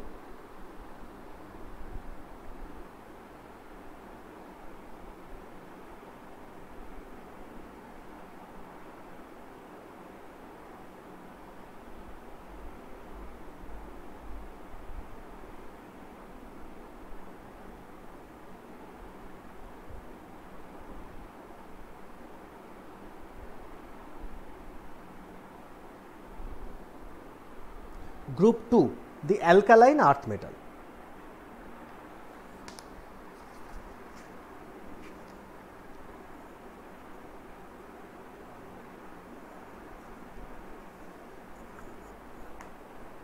আচ্ছা, তাহলে আমরা আগের গ্রুপটা যেভাবে পড়ছিলাম আর কি, ঠিক একই রকমভাবেই আমরা এই গ্রুপটাও এগোবো, হ্যাঁ। তো প্রথমে যেটা প্রশ্ন চলে আসবে সেটা হচ্ছে আমরা কি করেছিলাম আগের গ্রুপে। আগেরগুলোকে আমরা প্রথমে ইলেকট্রনিক স্ট্রাকচার নিয়ে আলোচনা করেছিলাম, যে এলিমেন্টগুলোর ইলেকট্রনিক স্ট্রাকচার কি।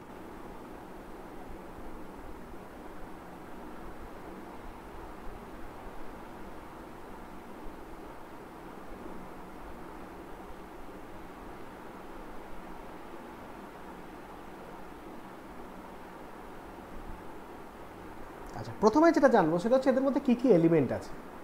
কি কি এলিমেন্ট আছে বলো দেখি।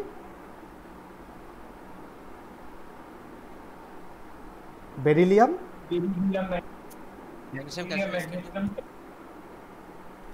ক্যালসিয়াম, স্ট্রনশিয়াম, স্ক্যান্ডিয়াম,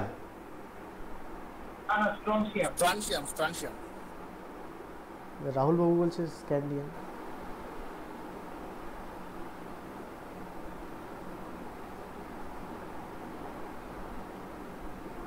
তাহলে আমাদের যেটা করতে হবে সেটা হচ্ছে এদের ভ্যালেন্স ইলেকট্রনিক কনফিগারেশনটা করতে হবে। তো ভ্যালেন্স ইলেকট্রনিক কনফিগারেশনগুলো কি আছে? প্রথমটা হিলিয়াম 2s2, নিয়ন 3s2, argon 4s2, krypton 5s2, xenon 6s2, radon 7s2। এই হচ্ছে আমাদের ভ্যালেন্স ইলেকট্রনিক কনফিগারেশন। তাতে আমরা দেখছি সবাই s2 কনফিগারেশন বা ns2 কনফিগারেশন। লিখে নাও।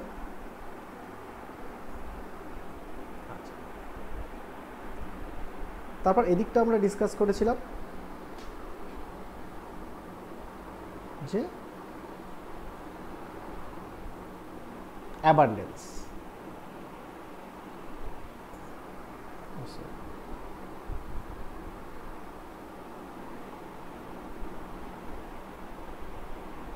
Abundance in earth crust.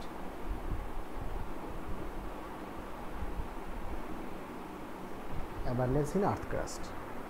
এদিকটা আমরা লিখব মেটাল, এইটা লিখব ppm। ppm মানে কি বলেছিলাম? Parts per million. তার মানে কি? 1 লিটার ভলিউমের মধ্যে কতটা থাকবে?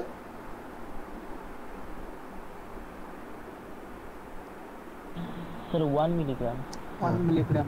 1 ppm মানে হচ্ছে 1 মিলিগ্রাম পার লিটার, তাই তো? Per litre. হ্যাঁ, মিলিগ্রাম পার লিটার।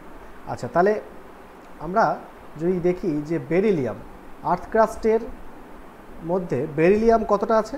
বলছে 2 মিলিগ্রাম পার লিটার, মানে 2 ppm, 2.0। আচ্ছা, ম্যাগনেসিয়াম বলছে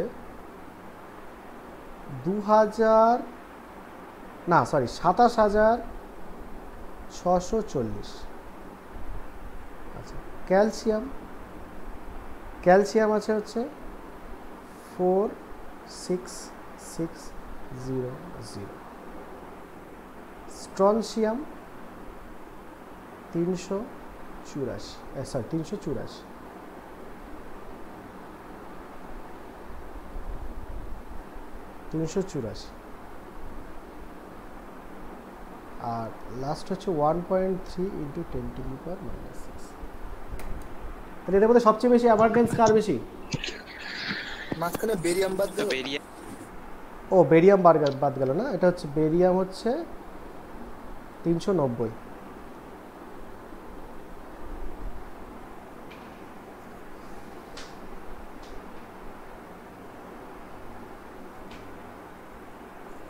বলো, এদের মধ্যে অ্যাবান্ডেন্স সবচেয়ে বেশি দেখতে পাচ্ছ কাদের? ক্যালসিয়াম আর ম্যাগনেসিয়াম, তাই না? আচ্ছা, ক্যালসিয়াম আর ম্যাগনেসিয়াম, তোমার বডিতে ক্যালসিয়ামের পরিমাণ ম্যাগনেসিয়ামের পরিমাণ বেশি না কম?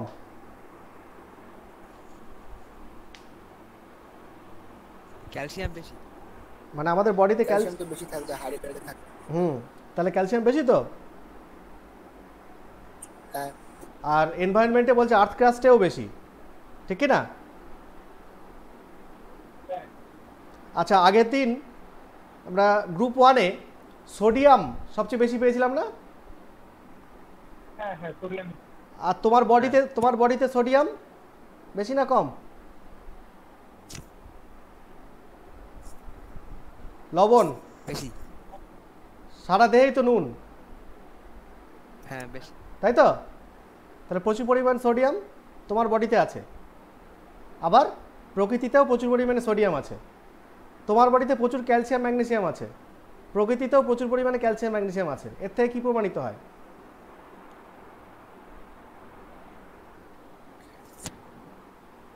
হ্যাঁ রাহুল, কি প্রমাণিত হয়? মামাটি মানুষ। তার মানে মানুষ হচ্ছে এনভায়রনমেন্ট বা প্রকৃতি থেকেই সৃষ্টি, কোনো ঈশ্বরিক ব্যাপার নেই এর মধ্যে।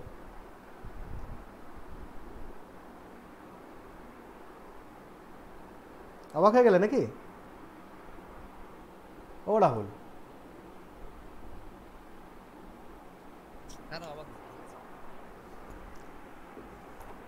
মানুষ বা সমস্ত প্রাণী হচ্ছে প্রকৃতি থেকেই সৃষ্ট, তাই জন্য সবসময় প্রকৃতিতে যে জিনিসটার অ্যাবান্ডেন্স বেশি হবে প্রাণীদের সেইগুলোই অ্যাবান্ডেন্স বেশি হবে। এবার আমরা স্যার তার খুব সামান্য কিছু আলোচনা করলাম। এটা আরও অবাক হবে যদি আমরা ওই বায়োকেমিস্ট্রি পড়ি, মানে বায়ো ইনঅর্গানিক কেমিস্ট্রি যখন 6th সেমিস্টারে পড়ব, সেখান থেকে আরও অবাক হবে যে কিভাবে আমরা আর্থ ক্রাস্টের সঙ্গে কিভাবে রিলেটেড, মানে প্রকৃতিতে যে জিনিসগুলোর অ্যাবান্ডেন্স বেশি সেইগুলো আমাদের শরীরে কীরকমভাবে রিলেটেড। তাহলে আমরা যে প্রকৃতি থেকেই সৃষ্টি হয়েছি, তাহলে তার একটা বাস্তব উদাহরণ হচ্ছে এইগুলো। ওকে, নেক্সট আমরা অ্যাবান্ডেন্স আলোচনা করার পরে এরপর আমরা এবার ফিজিক্যাল প্রপার্টিজ নিয়ে আলোচনা করব।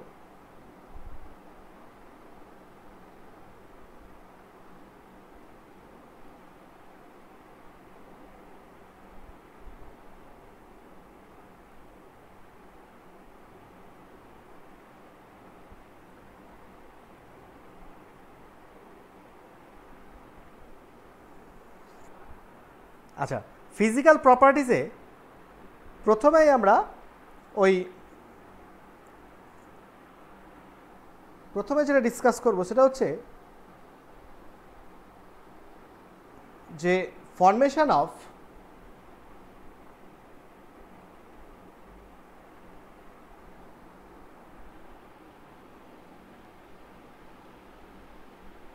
ডাইপজিটিভ আয়নস।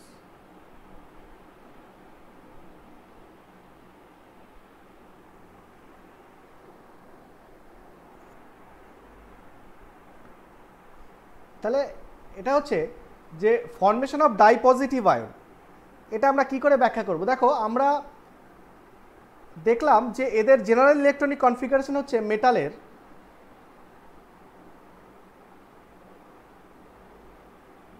ইনার্ট গ্যাস, হ্যাঁ, যেটা হচ্ছে মেটাল ইনার্ট গ্যাস NS2। এবার দেখো, এ যদি এই দুটো ইলেকট্রনকে সে বার করে দিতে পারে তাহলে সে নিয়ারেস্ট নোবেল গ্যাস পাচ্ছে, তাই না? তাহলে ও কি করবে? সবসময় ওর একটা টেন্ডেন্সি আছে যে কি করে ওই দুটো ইলেকট্রনও রিলিজ করবে। আগেরটার অ্যালকালি মেটালের ক্ষেত্রে একটা ইলেকট্রন রিলিজ করলেই নোবেল গ্যাস পাচ্ছিল, এখন দুটো ইলেকট্রন রিলিজ করলে তবে নোবেল গ্যাস কনফিগারেশন পাবে। তাহলে ও দুটো ইলেকট্রন যদি ছেড়ে দেয় তবে ও নিয়ারেস্ট ইনার্ট গ্যাস কনফিগারেশন পাবে। তাহলে এটা হচ্ছে স্টেবল। এটা কি হলো না, মেটাল 2+।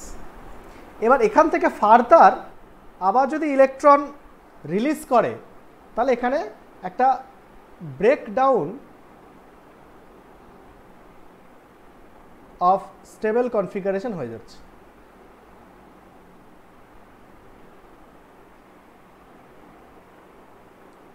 যদি আমি M3+ করি তাহলে এটা কখনোই হবে না। তো সেই জন্য মেটাল এখানে কেবলমাত্র ডাইপজিটিভ আয়নই তৈরি করতে পারে। তাই জন্য তুমি অ্যালকালাইন আর্থ মেটালের ক্ষেত্রে সবসময় তার অক্সিডেশন স্টেটটা দেখবে তার 2, কারণ এই যে দুটো ইলেকট্রন আছে এটা হচ্ছে তাদের লুজলি বাউন্ড ইলেকট্রন।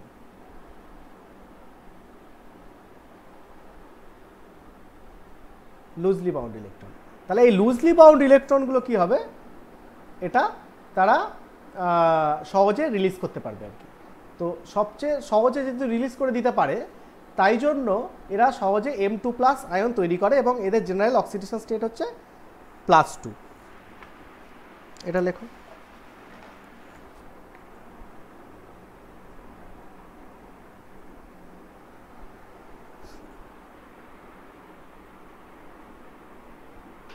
ওকে, নেক্সট 2 নম্বরে আমরা আলোচনা করব হচ্ছে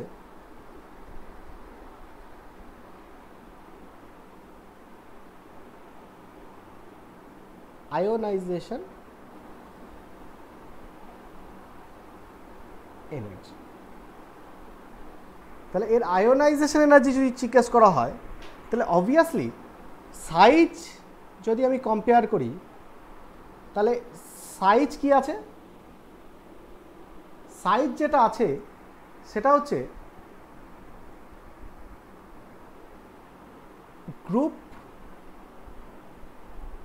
2 অবশ্যই less in size than group 1, কারণ আমরা পিরিয়ডিক টেবিলে এখন আরেকটু ডান দিকে এসেছি, এই জায়গাটায়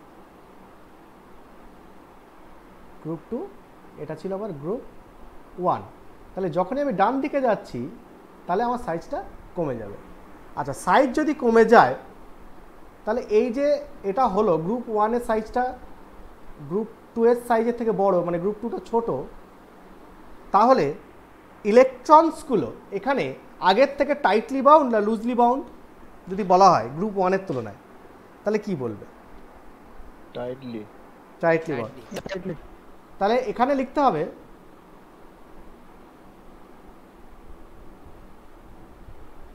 electrons are more tightly bound.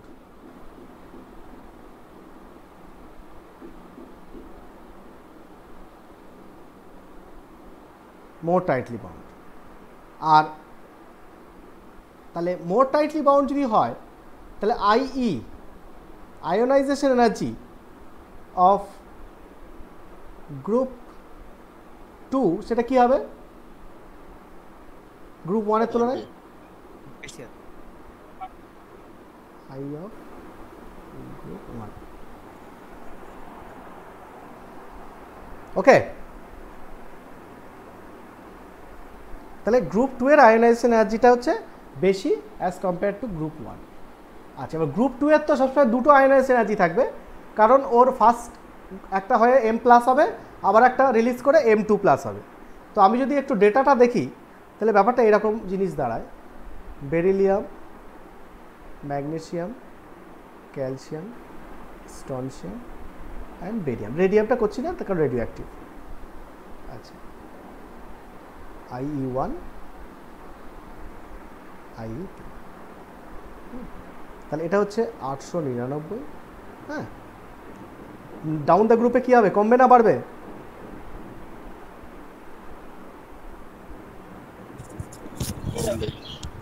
কমবে। 737, তারপর 590, 549, তারপর হচ্ছে 503, এগুলো সব কিলোজুল পার মোলে কমেছে। আচ্ছা, সেকেন্ড আয়োনাইজেশন এনার্জিটা আগেরটা থেকে বেশি হবে না কম হবে? কম হবে। ওই second ionisation energy first ionisation energy থেকে M থেকে M+, এটা গেল হচ্ছে IE1। এবার এখান থেকে IE2, এবার IE2টা IE1 এর থেকে বেশি হবে না কম হবে? অবশ্যই বেশি হবে, কারণ জেড এফেক্টিভ তো বেড়ে গিয়েছে না, M+ হয়ে গিয়েছে, জেড এফেক্টিভ বেড়ে গেল, তো এখান থেকে ইলেকট্রন বার করা টাফ, তো বেড়ে যাবে। কীরকম বেড়ে যাবে বলছে দেখো, বেরিলিয়ামের ফার্স্ট আয়োনাইজেশন এনার্জি যদি 899 হয়, বলছে সেকেন্ডটা হচ্ছে 1757, তাই তো? তাহলে অলমোস্ট ডবল।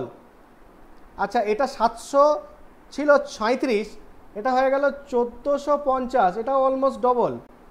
আচ্ছা, 590টা হয়ে গেল 1145, এটাও ডবল। 549টা হয়ে গেল 1064, অলমোস্ট ডবল।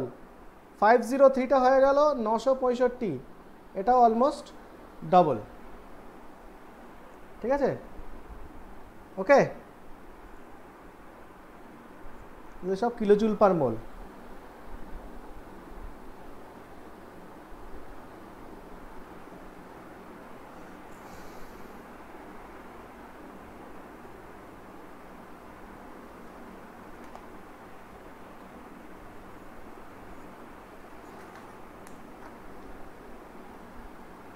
হচ্ছে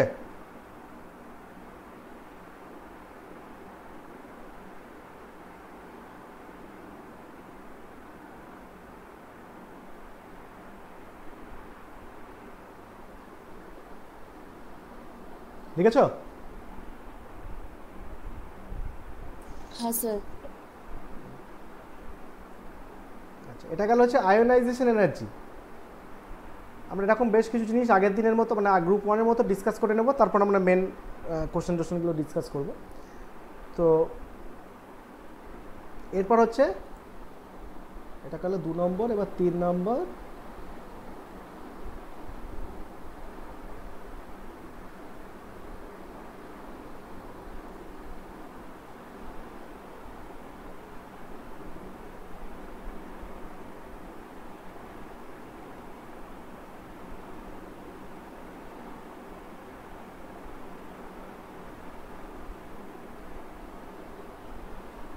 রিডিউসিং প্রপার্টি। আচ্ছা, রিডিউসিং প্রপার্টিতে আমরা আগের দিন এটা নিয়ে একটু বিশাল আলোচনা করেছিলাম লিথিয়ামের ক্ষেত্রে, যে লিথিয়ামের কেন রিডিউসিং প্রপার্টি টপ মোস্ট। হ্যাঁ, সেটা আমরা ডিসকাস করতে গিয়ে একটা ইকুয়েশন পেয়েছিলাম। কি সেটা? ইলেকট্রোড পোটেনশিয়ালের একটা ইকুয়েশন পেয়েছিলাম, যে E0 equal to E sublimation plus ionisation energy, হ্যাঁ মানে টোটাল আয়োনাইজেশন এনার্জি, এখানে IE1 প্লাস IE2 হবে এক্ষেত্রে, মাইনাস ই হাইড্রেশন। এইরকম একটা ইকুয়েশন আমরা আগের দিন পেয়েছিলাম। তো সেখানে আমরা বলেছিলাম যে যত সাইজ ছোট হবে তত তার ই হাইড্রেশনটা বেশি হবে আর আয়োনাইজেশন এনার্জিটাও বেশি হবে। এইগুলো নিয়ে বলে সাইজ দিয়ে কম্পেয়ার করেছিলাম। এবার দেখো, যত সাইজ ছোট হবে তাদের ই হাইড্রেশনটা বেশি হবে। আর যেরকম লিথিয়ামের ক্ষেত্রে আমরা ডিসকাস করেছিলাম, লিথিয়ামের ক্ষেত্রে সাইজটা এতটাই ছোট, তাদের ই হাইড্রেশনটা এতটাই বেশি যে তার E0টা টপ মোস্ট নেগেটিভ হয়েছিল, মানে 3.04 হয়েছিল মাইনাস। তো এখন সাইজ অফ গ্রুপ 2 যেহেতু স্মল দেন গ্রুপ 1, এটা কি মিন করে? এটা মিন করে যে গ্রুপ 2 যেহেতু সাইজে ছোট, তার মানে আয়োনাইজেশন এনার্জিটা কী হবে? বেশি হবে। IE অ্যান্ড সাইজ ছোট মানে অ্যান্ড হাইড্রেশনটা কী হবে? আরো বেশি হবে, IE হাইড্রেশন। এবং এই দুটো মিলিয়ে যেটা হয় সেটা হচ্ছে এদের রিডিউসিং প্রপার্টিটা এদেরও হাই হয়, তার মানে হাই রিডিউসিং প্রপার্টি।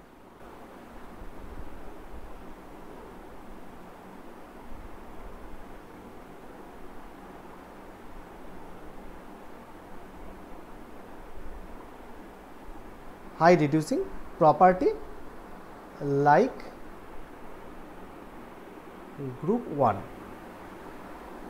কিন্তু এদের সাইজটা যদি ওদের থেকে একটু ছোট, তাহলে রিডিউসিং প্রপার্টিটা মানে ওদের থেকে একটু কম হবে। কারণ আমরা জানি যে যত সাইজ বেশি হয় তত ইলেকট্রন ছাড়তে চায়। তো গ্রুপ 2 যেহেতু গ্রুপ 1-এর থেকে একটু ছোট, তাহলে ইলেকট্রন ছাড়ার প্রবণতাটা এদের একটু কম, তাই জন্য এদের রিডিউসিং প্রপার্টি গ্রুপ 1-এর মতো হলেও তার থেকে একটু কম।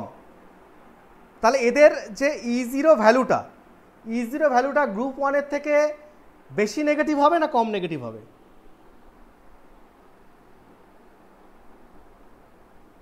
কম নেগেটিভ হবে।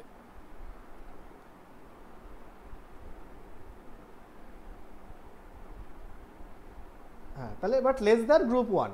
তাহলে যদি লেস রিডিউসিং প্রপার্টি হয় গ্রুপ 1-এর থেকে, তাহলে এদের ভ্যালুগুলো কম হবে।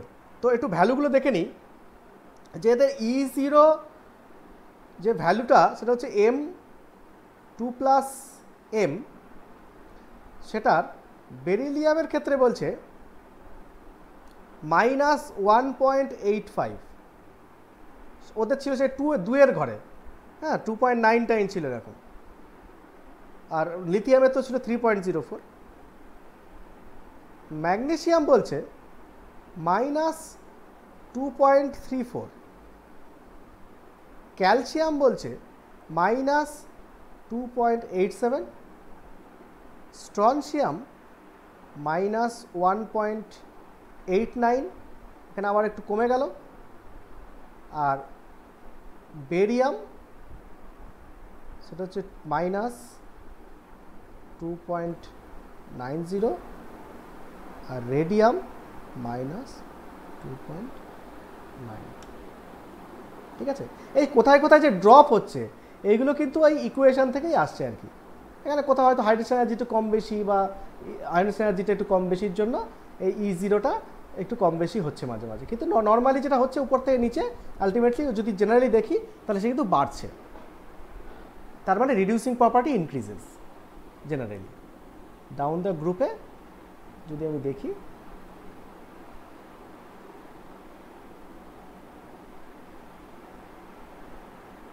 reducing property increases।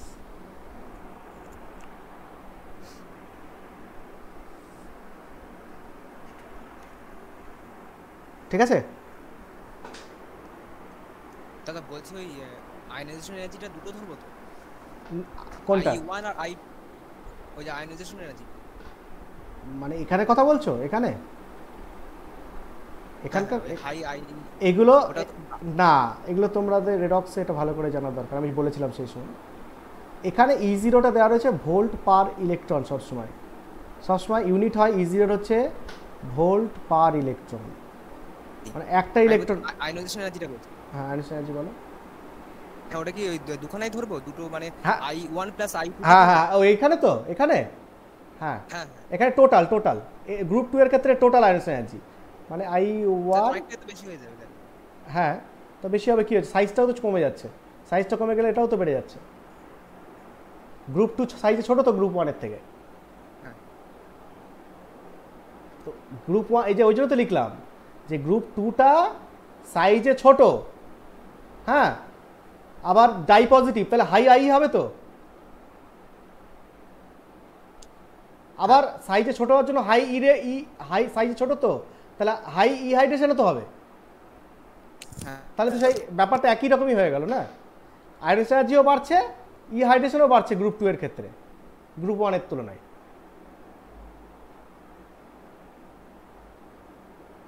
বুঝলে? এবার দেখো আইইটা তো একটু বেশিই বাড়ছে না,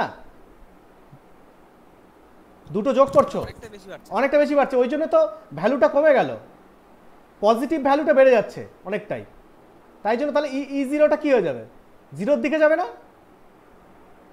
হ্যাঁ তো ওই জন্যই তো এদের ভ্যালুগুলো দেখো না কমে গেল, তো ওদের ছিল 3.04, এখানে 1.85, এই যে কমে গেল, মোর নেগেটিভ হলো না, লেস নেগেটিভ হয়ে গেল। এটা কেন? কারণ আয়নাইজেশন এনার্জিটা বেশি ইনক্রিজ করে গেল হাইড্রেশনের থেকে।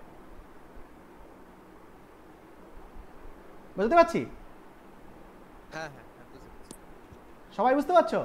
আয়োনাইজেশনটা এখানে তো দুটো, মানে I1 প্লাস I2, এই যে I1 প্লাস I2 এটা তো একটা অনেক বড় পজিটিভ চলে এলো এখন, কিন্তু সেই তুলনায় হাইড্রেশনটাও বেড়েছে কিন্তু তার মতো অতটা বাড়েনি, তাই কারণে টোটাল সামেশনটা E0 যেটা সেটা অতটা নেগেটিভ হয়নি, ওই জন্য তার রিডিউসিং পাওয়ারটা কম, ওই জন্য ভ্যালুগুলো এরকম এসছে। ক্লিয়ার?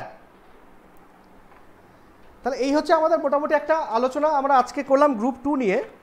এর পরের দিন আমরা এর কোশ্চেন প্রচুর আলোচনা করব আর কি, মেনলি প্রথম দিন আমরা ইন্ট্রোডাকশানই দিই, তো এরপরে ওই বিভিন্ন ফিজিক্যাল এবং কেমিক্যাল প্রপার্টিস এবং তার সঙ্গে সঙ্গে যে প্রিভিয়াস ইয়ারের কোশ্চেন এবং মিসলেনিয়াস কোশ্চেন সেগুলো ডিসকাস করব।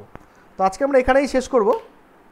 হ্যাঁ, আর গ্রুপ 1-এর যেগুলো আছে সেগুলো তোমরা একটু পড়ে নাও, গ্রুপ 1-এ যা কোশ্চেন আছে।